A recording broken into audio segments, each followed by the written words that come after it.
Shalom, salam sejahtera bagi Bapak Ibu Saudara-saudara juga anak-anak yang dikasihi oleh Tuhan. Berjumpa kembali bersama saya Pendeta Eka di dalam renungan firman Tuhan pada hari ini, hari Sabtu 26 Februari 2022. Kiranya sukacita dan damai sejahtera dari Tuhan kita Yesus Kristus menyertai kehidupan kita sekalian. Puji nama Tuhan. Sampai pada pembacaan kita pada hari ini, Mazmur 49, kiranya memberkati kita sekalian. Sebelum kita akan merenungkan bagian firman Tuhan hari ini, kita akan berdoa. Tuhan Allah Bapa di surga, yang kami puja, kami sembah di dalam Yesus Kristus, kami sungguh bersyukur dan berterima kasih kepada Tuhan yang memelihara hidup kami. Dan kami mau terus memperdengarkan hati dan pikiran kami dengan kebenaran firman Tuhan, supaya yang kami lakukan dalam hidup sehari-hari diterangi oleh firman-Mu. Terima kasih Bapa, inilah diri kami. Kami sedia untuk belajar firman Tuhan. Demi nama Tuhan Yesus kami berdoa. Amin. Mazmur 49, untuk pemimpin biduan dari Bani Korah, Mazmur. Dengarlah hai bangsa-bangsa sekalian, pasanglah telinga hai semua penduduk dunia. Baik yang hina maupun yang mulia, baik yang kaya maupun yang miskin bersama-sama. Mulutku akan mengucapkan hikmat, dan yang direnungkan hatiku ialah pengertian. Aku akan menyendengkan telingaku kepada Amsal, akan mengutarakan peribahasaku dengan bermain kecapi. Mengapa aku takut pada hari-hari celaka, pada waktu aku dikepung oleh kejahatan pengejar-pengejarku? Mereka yang percaya akan harta bendanya dan memegahkan diri dengan banyak kekayaan mereka, tidak seorang pun dapat membebaskan diri atau memberikan tebusan kepada Allah ganti nyawanya, karena terlalu mahal harga pembebasan nyawanya dan tidak memadai untuk selama-lamanya, supaya ia tetap hidup untuk seterusnya dan tidak melihat lubang kubur. Sungguh akan dilihatnya orang-orang yang mempunyai hikmat mati. Orang-orang bodoh dan dungu pun binasa bersama-sama dan meninggalkan harta benda mereka untuk orang lain. Kubur mereka ialah rumah mereka untuk selama-lamanya. Tempat kediaman mereka turun-temurun. Mereka menganggap ladang-ladang milik mereka. Tetapi dengan segala kegemilangannya manusia tidak dapat bertahan. Ia boleh disamakan dengan hewan yang dibinasakan. Inilah jalannya orang-orang yang percaya kepada dirinya sendiri. Ajal orang-orang yang gemar akan perkataannya sendiri. Seperti domba mereka meluncur ke dalam dunia orang mati, digembalakan oleh maut. Mereka turun langsung ke kubur.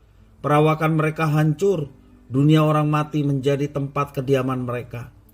Tetapi Allah akan membebaskan nyawaku dari cengkeraman dunia orang mati, sebab ia akan menarik aku. Janganlah takut apabila seorang menjadi kaya, apabila kemuliaan keluarganya bertambah.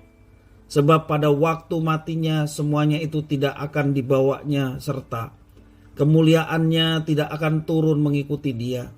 Sekalipun ia menganggap dirinya berbahagia pada masa hidupnya, sekalipun orang menyanjungnya karena ia berbuat baik terhadap dirinya sendiri, namun ia akan sampai kepada angkatan nenek moyangnya yang tidak akan melihat terang untuk seterusnya.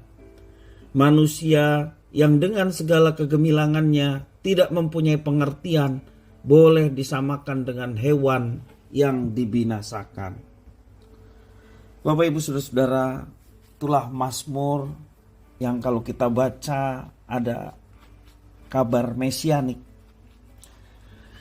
Banyak orang beranggapan bahwa kebahagiaan diperoleh ketika orang menjadi kaya raya. Segala sesuatunya dapat terpenuhi karena uang yang banyak. Juga mungkin kebahagiaan diperoleh oleh karena kedudukan tinggi.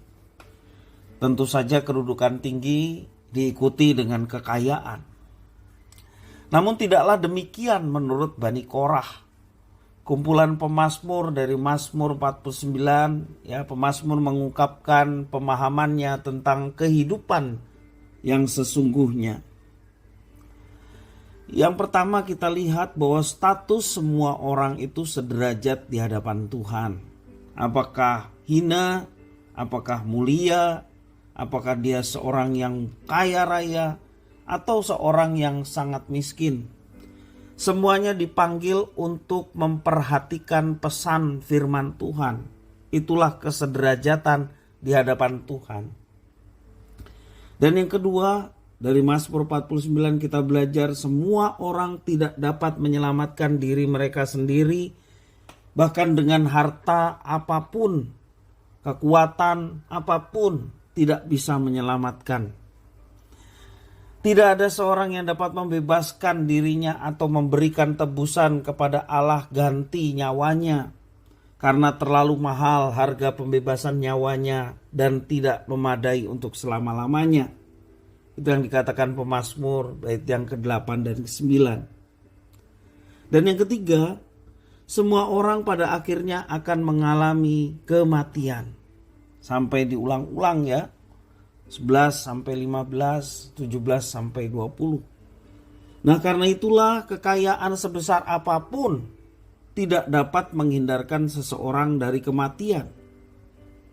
Tidak bisa kehidupan itu dibeli dengan harta yang sangat banyak untuk tidak mengalami kematian. Pada akhirnya semua orang, apakah dia kaya, miskin, mulia, rendah, semuanya akan mengalami kematian. Jika semua tampak sama saja dan harta kekayaan tidak dapat berdampak bagi hidup kita, lalu apa yang dapat membuat kita berbahagia? Pemazmur menjawab di dalam bait yang ke-16, tetapi Allah akan membebaskan nyawaku dari cengkraman dunia orang mati sebab ia akan menarik aku. Itulah pengharapan dari pemazmur yang mendatangkan kebahagiaan.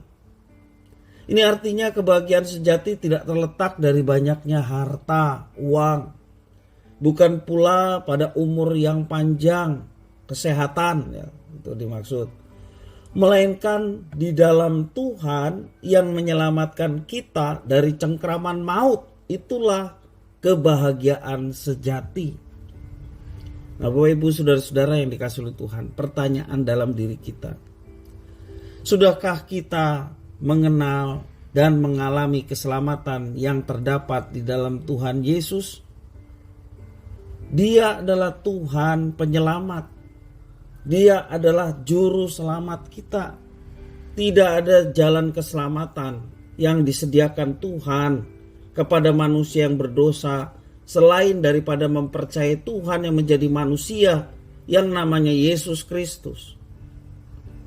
Nah, Bapak Ibu saudara-saudara, anak-anak yang dikasihi oleh Tuhan, carilah kebahagiaan hidup kita bukan pada kekayaan ataupun materi ataupun juga kedudukan tinggi, melainkan di dalam Dia, Yesus Kristus, yang menyelamatkan jiwa kita, sehingga hidup kita akan diselamatkan. Ya.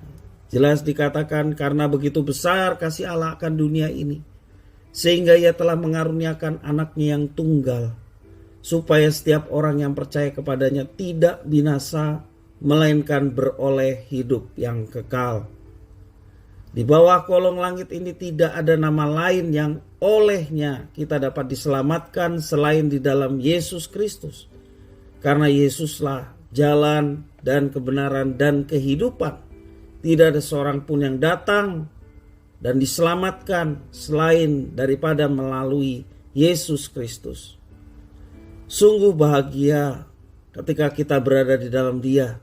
Bukan saja kita akan mengalami keselamatan, tetapi Dia juga menuntun hidup kita.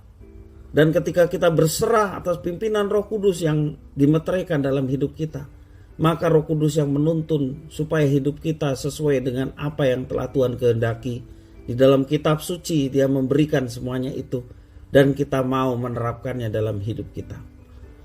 Terpujilah nama Tuhan atas firman-Nya, dan kiranya boleh memberkati kita sekalian. Mari kita berdoa. Tuhan Allah Bapa di surga, terima kasih atas firman Tuhan yang kembali mengingatkan kami. Segala sesuatu di hadapan Tuhan sama, semua manusia sama. Dan semua manusia diselamatkan oleh karena anugerahnya yang telah Tuhan nyatakan di dalam Yesus Kristus. Karena itu Tuhan, kami bersyukur untuk iman yang Tuhan berikan pada kami, sehingga kami percaya pada Yesus sebagai satu-satunya Tuhan dan Juru Selamat. Dan kami meyakini bahwa Tuhan menuntun dan Tuhan yang pada akhirnya menyelamatkan kami pada saat kami mengakhiri kehidupan di dunia ini. Terima kasih ya Tuhan, terima kasih. Inilah doa ucapan syukur kami atas firman Tuhan. Demi nama Tuhan Yesus kami berdoa. Haleluya. Amin.